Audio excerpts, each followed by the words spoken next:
Yo, what's up guys? So this week we're gonna do 3 tips on how to improve your pop. Now, the first one you've probably heard before. The second one I think is kind of common sense. And the third one's gonna be the least popular of the 3, but by far the most effective. So let's get to it.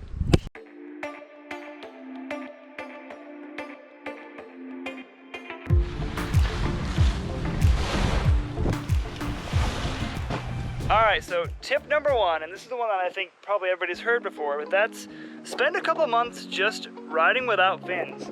So you can see that on my refraction here, I've been running it finless, and what'll happen is when you learn to ride without fins, you're going to get so much more effective at using your heel edge and the way that you dig your board in. You're going to become way more efficient at distributing the load across here and not just relying on having big fins in the board to get your pop. So what'll happen is you're going to ride upwind better, you're going to jump better, and you're just going to develop a whole lot more control in board awareness doing this. And when you go back to riding fins, you're going to be that much more efficient at riding your board, and I think you'll be surprised. When I first learned to kiteboard, actually one of my good friends recommended trying this, and I went finless for like 2 months, and when I put my fins back on, that was actually the first time that I got upwind, and the first time that I first started doing like my first powered back rolls and feeling really good about my riding.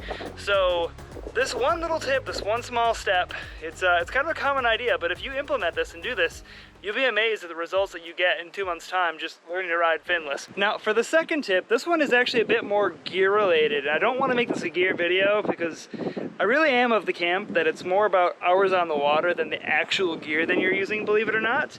But one thing that will make a big difference for you is the fins that you're using. So I've got a couple fins here. And you can see if you're using smaller wake style fins, what'll happen is you're gonna get a more playful board, but you're gonna lose a lot of pop. So if you're having issues with your pop, going for a bigger fin, like this 2-inch fin here, something like this is gonna get a load of grip on the water. Now there are other variables that you can play with. So as well, the board. So you can see on this refraction, there's a bit of channeling right here on the tips and the tail, and I can really feel when I dig in, I can really feel the board become way more effective when I'm using this particular channeling right here. And I've got a much older board, but you can see the channeling on this goes all the way down the board, and this is kind of a common thing that you see in higher end boards and freestyle boards. And you can see this board, it's made for park, it's really flat and smooth right here, so there's not a lot of grip. While this old Cabrini Custom here, CBL, it has this channeling. So you'll see like the more channeling you get on the board, it's kind of like having fins. So that extra grip, what that's going to do is that's going to allow you to hold down more speed and get more pop with your jump. And then you can experiment with how rocked the board is and how flat and how stiff. The flatter and stiffer the board, the more channeling and the bigger the fins, the more pop you're going to get, but the rougher it's going to be on your body. The softer the board, the more rocker, and the less fins, the softer it's going to be on your body, and the less pop you're going to get. So it's always kind of a combination of messing with these variables. Now, for the third tip, this is probably going to be the least popular, but the most effective. And what it comes down to is kiteboarding, it's a lifestyle, but it's also a sport.